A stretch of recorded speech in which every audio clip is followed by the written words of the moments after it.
இயேசு ஜீவிக்கிறார். சுவிசேஷ ஊழியம் வழங்கும் ஜீவ வார்த்தைகள். கிறிஸ்துவில் பிரியமானவர்களே, ஆண்டவராகிய இயேசு கிறிஸ்து நாமத்தில் உங்களை யாவரையும் அன்போடு வாழ்த்தி வரவேற்கிறோம். இயேசு ஜீவிக்கிற ஊழியத்தின் சார்பாக ஜீவ வார்த்தைகள் நிகழ்ச்சி வந்து உங்களை கர்த்தர் ஆசீர்வதிப்பாராக. ஒவ்வொரு வாரமும் இதே நேரத்திலே இந்த வார்த்தைகளை கேளுங்கள், அநேகரை கேட்க செய்யுங்கள்.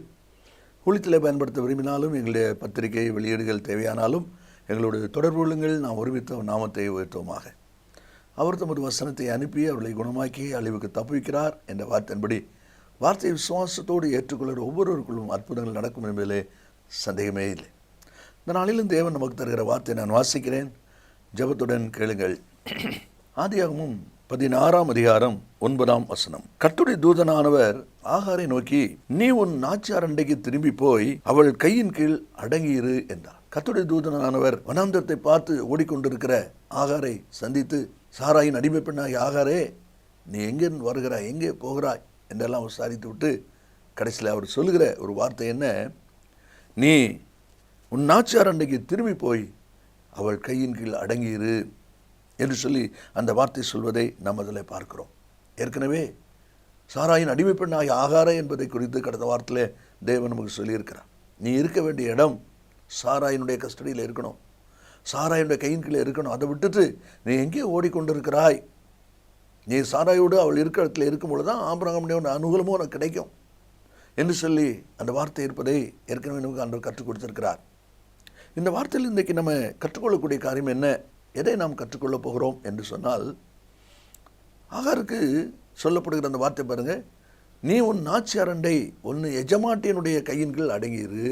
தேவனால் அழைக்கப்பட்ட ஒவ்வொரு பிள்ளைகளும், தெரிந்து கொள்ளப்பட்ட ஒவ்வொரு பிள்ளைகளும், ஒருவேளை இவளுக்கு எஜமாட்டி என்கிறது சொல்லப்பட்டிருந்தாலும் எஜமான் ஆகிய கர்த்தருக்கு, தேவனுக்கு நாம் அடங்கி இருக்கணும் என்பதுதான் ஆண்டவர் இன்றைக்கு நமக்கு கொடுக்கிற ஒரு கருத்து பொருள். நம்முடைய விசுவாச வாழ்க்கையிலே ஒவ்வொரு விதமாய் ஒவ்வொரு காரியமாய் ஆண்டுடைய அழைப்பு உங்களுக்கு இருக்கலாம். அதுக்காக கர்த்தருக்கு ஸ்தோத்திரம். எந்த அழைப்பை தேவன் தந்திருந்தாலும் தேவன் தந்த அழைப்பாய் அது இருக்கிறபடியினால் தேவனுக்கு கீழ்ப்படிந்துதான் அந்த காரியத்தை நாம் நிறைவேற்றுவோம் ஒழிய தேவனை விட்டு விலகி நாம் அதை செயல்பட முடியாது, செயல்படுத்தவும் கூடாது. அதனாலதான் நீ உன் நாச்சியாரண்டை அவள் போய் அவளுடைய கையின் கீழ் அடங்கியிரு என்று சொல்லி அந்த வார்த்தை சொல்லப்படுகிறதை நாம் அதில் பார்க்கிறோம். ஆதியாகமம் 16ஆவது அதிகாரத்திலிருந்து 2-3 காரியங்களை நாம் வாசிக்க போகிறோம். என்ன காரியம் வாசிக்க போகிறோம்? இந்த நாச்சியார் அண்டை கையின் கீழ் அடங்கிருன்னு சொல்கிறாரே, யார் அந்த நாச்சியார்? அந்த எஜமாட்டி எப்படிப்பட்டவள்? இன்றைக்கு எஜமானாக இருக்கிற நம்முடைய ஆண்டவர் எப்படிப்பட்டவர் என்பதை அனுபவமாக அந்த வார்த்தையின் மூலமாக சிந்திக்க இருக்கிறோம். முதல் வசனத்தை நாம் வாசிக்கிறோம். அதில் சொல்லப்பட்டிருக்கிறது, எகிப்து தேசத்தாளாகிய ஆகார் என்னும் பேர் கொண்ட ஒரு அடிமை பெண் அவளுக்கு இருந்தாள். ஆகார் என்னும் பேர் கொண்ட ஒரு அடிமை பெண் அவளுக்கு இருந்தாள். ஆபிரகாமுடைய கையின் கீழாக, சாராயுடைய கையின் கீழாக இந்த ஒரே ஒரு பெண் தான் இருந்தாளா என்றால் இல்லை, அநேக அடிமை பெண்கள் இருக்கிறாங்க. ஏனென்றால் அவன் பெரிய ஒரு கூட்டமே அவன் கையில் இருக்குது. லோத்தை பிடிச்சிட்டு போயிட்டாங்கன்னு சொல்லி ஆதியாகமம் 14ஆவது அதிகாரத்தில் அந்த செய்தி வெளியான போது அவனை காப்பாற்றுறதுக்கு ஒருத்தன் மட்டும் தப்பி வந்து சொல்கிறான். அப்போ என்ன நடக்குது? 14ஆம் வசனத்திலே, தன் சகோதரன் சிறையாக கொண்டு போகப்பட்டதை ஆபிரகாம் கேள்விப்பட்ட போது அவன் தன் வீட்டிலே பிறந்த கைப்படிந்தவர்களாகிய 318 ஆட்களுக்கு ஆயுதம் தரிப்பித்தான். போட்டு நல்ல கவனிங்க, அவன் தன் வீட்டிலே பிறந்த கைப்பிடிந்தவர்கள். அப்படின்னா அவன் வீட்டில் பிறந்து ஆயுதம் தரிக்கக்கூடியவர்கள் 318 பேர்னா, பெரியவங்க சின்னவங்க, அவருடைய மனைவிகள் இத்தனை பேர், தாய்மார் இத்தனை பேர். அப்போ எவ்வளோ ஒரு பெரிய கூட்டமே இருக்குது. அப்போ இவ்வளோ பெரிய கூட்டத்தில் இருக்கிற நிலைமை நம்ம அதில் பார்க்குறோம். அதே போல் அவருடைய தோட்டங்கள், அவங்களுக்கு தொழுவங்கள், இதெல்லாம் இன்னும் அதிகம் இருக்குது. அப்போ இப்படிப்பட்ட இடங்களில் தான் அடிமையை வேலைக்கு வச்சுருப்பாங்க. அப்போ இந்த சாராய் கையிலையும் அடிமையாக வேலை செய்கிறவங்க அநேகர் உண்டு. ஆனால் எல்லாரை காட்டிலும் இந்த ஒருத்தியை மட்டும் சாராய் சொல்வதை பார்க்கிறோம். அப்படியானால் என்ன ஒரு அனுபவம் சொல்லப்பட்டிருக்கிறது? அநேக எகிப்திலிருந்து வந்திருக்கிற அடிமைகள் அவங்களுக்கு இருந்தாலும் அவங்க எல்லாரை காட்டிலும் இந்த ஆகாரை குறித்து சாராய் சிறப்பாய் சொல்வதை பார்க்கிறோம். அதாவது தெரிந்து கொள்ளப்பட்டவள் என்று அர்த்தம். மற்ற அவ்வளவு பேர் இருக்கிறதுக்கு மத்தியில இந்த ஆகாரை மட்டும் சாராய் தெரிந்து கொள்கிறாள். இந்த வார்த்தையில் இருக்கிற அன்பு நேச பிள்ளைகளே, அழைக்கப்பட்ட அநேகருக்கு மத்தியில தெரிந்து கொள்ளப்பட்ட சிலர், அப்படிப்பட்டவருக்கு மத்தியில ஆகார் தனியாக பிரித்தெடுக்கப்படுகிற ஒரு அனுபவத்தை பார்க்கிறோம். அப்படியானால் உன் நாச்சியார் கண்டை போய் அடங்கிரு என்று சொன்னால், இவ்வளவு கூட்டத்துக்கு மத்தியில உன்னை சிறப்பாய் தெரிந்து கொண்டாலே, நீ என்னுடைய ஸ்தானத்தில் இருக்கும்படிக்கு உன்னை தெரிந்து கொண்டாலே, அந்த தெரிந்து கொண்டவளுக்கு அடங்கியது. பரலோக தேவனாய் கர்த்தர் எங்கேயோ இருந்த நம்மை, எப்படியோ வாழ்ந்த நம்மை தெரிந்து கொண்டிருக்கிறார் அல்லவா? இன்னைக்கு அவர் கைக்குள்ளே நாம் அடங்கியிருக்க வேண்டும் என்பதுதான் தேவனுடைய வார்த்தை. அதைத்தான் நம்ம அதில் வாசிக்கிறோம். யோவான் 15:16 நீங்கள் என்னை தெரிந்து கொள்ளவில்லை, நான் உங்களை தெரிந்து கொண்டேன். உண்மைதானே? கர்த்தர் நம்மை தெரிந்து கொள்ளவில்லை என்றால் நம்முடைய நிலைமை என்ன ஆயிருக்கும்? கர்த்தர் தெரிந்து கொள்ள போய் தான் இன்னைக்கு இப்படிப்பட்ட ஒரு மேன்மைக்குரிய ஆசீர்வாதத்திற்குரிய ஒரு பாத்திரமாய் நாம் நின்று கொண்டு இருக்கிறோம். உபாகமம் 7 6-8 வரை நீங்க வாசித்து பாருங்க. அந்த வசனத்தில் சொல்லப்பட்டிருக்க பிரதானமான காரியம், நீ உன் தேவனாய கர்த்தருக்கு பரிசுத்த ஜனம். இந்த ஜனத்து கூட்டத்திலிருந்து பூச்சக்கரத்தில் உள்ள எல்லா ஜனத்திலிருந்து உன்னை தமக்கு இந்த ஆண்டவர் தெரிந்து கொண்டிருக்கிறார். அப்ப நீ தேவனால் தெரிந்து கொள்ளப்பட்ட, உன்னை தெரிந்து கொண்ட நாச்சியார் கைங்களே நீ அடங்கியிரு. அதே தான் அந்த வார்த்தை சொல்வதை பார்க்கிறோம். இனி 2வது நீங்கள் வாசித்து பாருங்க. 2வது வசனம், சாராய் ஆபிரகாமை நோக்கி, நான் பிள்ளை பெறாதபடி கர்த்தர் என் கற்பத்தை அடைத்திருக்கிறார், என் அடிமை பெண்ணோடே சேரும் என்று சொல்கிறார். அப்படியானால் தன்னுடைய உரிமையை விட்டு கொடுக்கிறாள். எந்த ஒரு மனைவியும் செய்ய முடியாத ஒரு காரியத்தை இங்கே சாராய் செய்வதை நாம் அதில் பார்க்கிறோம். தன் உரிமையை விட்டு கொடுக்கிறாள். யோவான் 17 ஆண்டவர் இயேசு பிதாவை நோக்கி செய்கிற ஜெபம். அந்த ஜெபத்தில் குறிக்கப்பட்டிருக்கிற பிரதானமான ஒரு முக்கியமான வார்த்தை என்னவென்றால், நீர் எனக்கு தந்த மகிமையை நான் அவர்களுக்கு கொடுத்தேன். 22ஆம் வசனத்தில் இருக்கு. நீர் எனக்கு தந்த மகிமையை நான் அவர்களுக்கு கொடுத்தேன். பார்த்தீங்களா? தேவன் கொடுத்த அந்த மகிமையை குமாரன் இயேசு நமக்கு கொடுத்திருக்கிறார். தன்னுடைய உரிமையை கொடுத்திருக்கிறார். அதைத்தான் இந்த வேதவசனத்தில் நாம் வாசிக்கிறோம். அப்படிப்பட்ட ஒரு மேன்மைக்குரிய ஸ்தானத்தை உனக்கு கொடுத்த அந்த நாச்சியார் கைங்களில் நீ அடங்கியிரு. அதைத்தான் தேவனுடைய வார்த்தையில் சொல்லப்படுவதை பார்க்கிறோம். இந்த வார்த்தையிலுக்கு இருக்கிற அன்பு நேச பிள்ளைகளே, உங்களுடைய பழைய வாழ்க்கையை யோசித்து பாருங்க. உங்களுடைய முற்காலத்தின் வாழ்க்கையை யோசித்து பாருங்க. எவ்வளோ பயங்கரமான வாழ்க்கையெல்லாம் வாழ்ந்து இருக்கீங்க. ஆனால் கர்த்தர் இன்றைக்கு இவ்வளோ ஆசீர்வாதத்தை கொண்டு வந்திருக்கிறாரே. காரணம், அந்த பாவ சாபாலெல்லாம் மன்னித்து மாற்றி இன்னைக்கு அவருடைய செல்ல பிள்ளையாக அவருடைய ஆசீர்வாதத்தை, அவருடைய ரத்தத்தை சிந்தி அந்த மீட்பை நமக்கு சம்பாதித்து கொடுத்திருக்கிறாரே. அப்படிப்பட்ட அவருக்கு கீழ்ப்படிந்து நீ இரு. அதுதான் அந்த வார்த்தையில் சொல்லப்பட்டிருக்கு பார்க்குறோம். தன் உரிமையை விட்டு கொடுத்த அந்த நாச்சியார் அவ கைக்குள்ளே போய் நீ அடங்கியிரு என்பதுதான் அல்லவா முக்கியமாக சொல்லப்பட்டிருக்கிறது.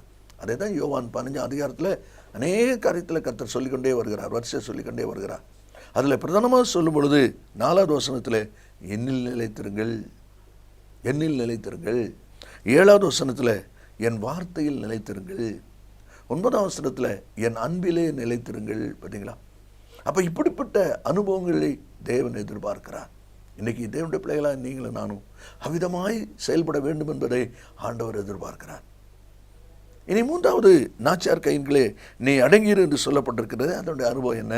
அதே 2ஆம் வசனத்தில் வாசிக்கிறோம், அவளால் என் வீடு கட்டப்படும் என்றாள். சாராயின் வார்த்தைக்கு ஆபிரகாம் செவி கொடுத்தான். நன்றாக கவனிங்கள். ஆகார் மூலமாக என் வீடு கட்டப்படும். எத்தனையோ மக்கள் இருக்கும்போது, ஜனங்கள் இருக்கும்போது, அடிமைகள் இருக்கும்போது, இவங்க எல்லாரையும் விட்டுட்டு இந்த ஆகார் மேலே முழு 100க்கு 100 நம்பிக்கை அவளுக்கு இருக்கு. அவளால் என் வீடு கட்டப்படும், அவளால் என் வீடு கட்டப்படும் என்று சொல்கிற அந்த வார்த்தை என்பது அவள் மேல் அவ்வளவு ஒரு நம்பிக்கை அவளுக்கு இருக்கிறதை நாம் அதில் பார்க்கிறோம். அதான் அதில் சொல்லப்பட்டிருக்கிறது.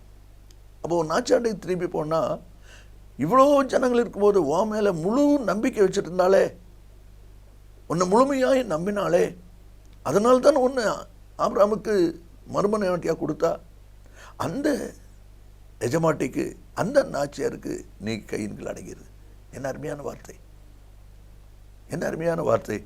பவுல் சொல்லும் பொழுது 1 தீமோத்தேயு 1:12 என்னை உண்மையுள்ள என்று எண்ணி இந்த ஊழியத்திற்கு ஏற்படுத்தினபடியால் என்று சொல்லி அந்த வார்த்தை இருப்பதை நாம் பார்க்கிறோம். பார்த்தீங்களா? உண்மையுள்ளவள் என்று எண்ணி. நீதிமொழி 11ஆம் அதிகாரத்தில் 11ஆம் வசனத்தில் குணசாலி சொல்லும் பொழுது அவள் புருஷனுடைய இருதயம் அவளை நம்பும். அப்போ நம்பிக்கைக்குரிய ஒரு நபராக நீ இருந்தாயே, உன்னை முழுமையாக நம்பினாலே அந்த எஜமாட்டிக்கு நீ கீழ்ப்படிந்திரு. அது தான் தேவனுடைய வார்த்தையில் வாசிக்கிறோம். போவாஸ் சொன்ன காரியத்தை எல்லாம் ரூத் வந்து நகோமிட்ட சொல்கிறா.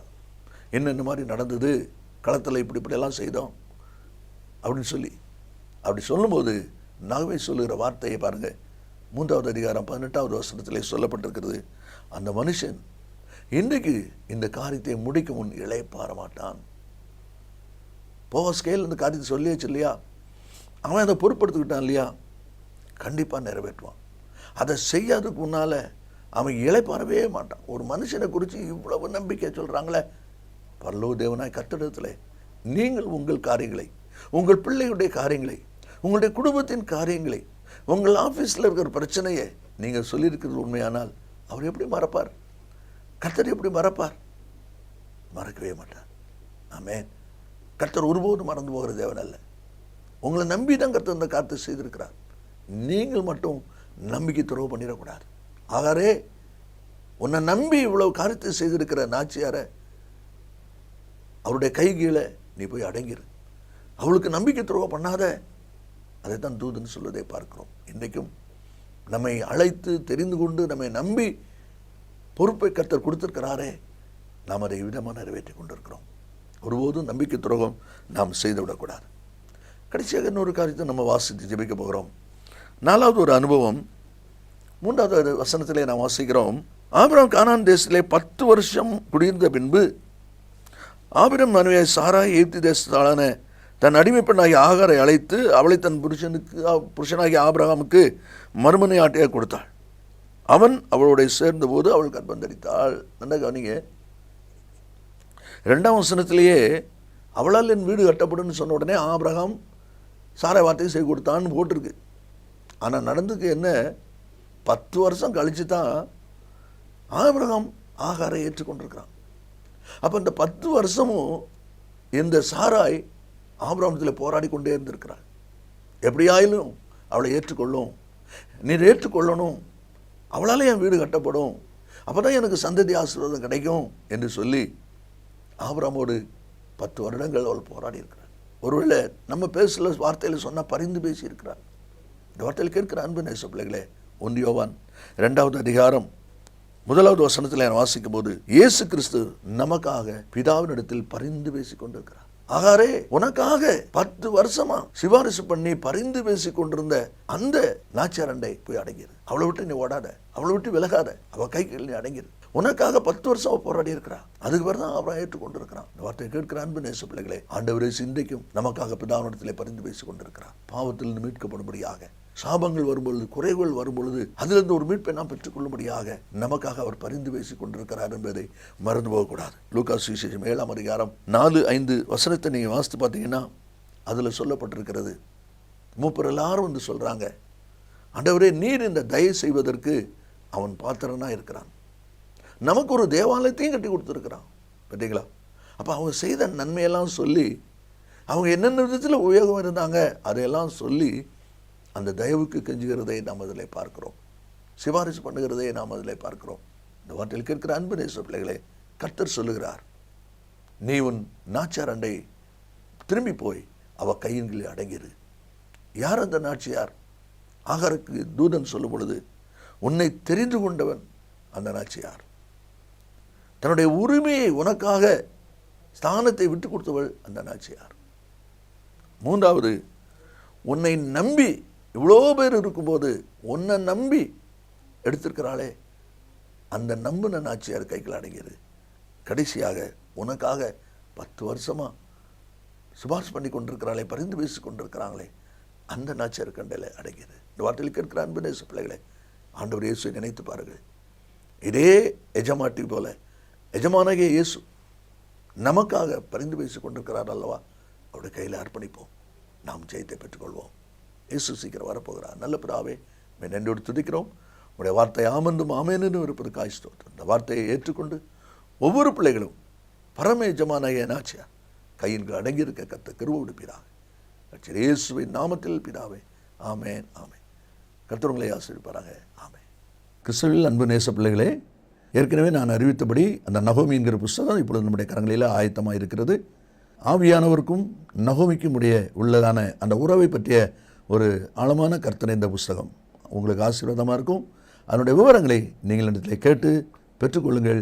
கர்த்தர் நம்மை ஆசீர்வதிப்பாராக. ஆமென். மேலும் விவரங்களுக்கும் உங்கள் ஜெப தேவைகளுக்கும் நீங்கள் எங்களோடு தொடர்பு கொள்ள வேண்டிய முகவரி ஜீசஸ் லிவ்ஸ் காஸ்பல் மினிஸ்ட்ரீஸ், சகோதரர் John M Jeyaraj, 123A Dohnavur road, Mavadi, Nellai மாவட்டம், தென்னிந்தியா 627107. செல்போன் 944311 13 292.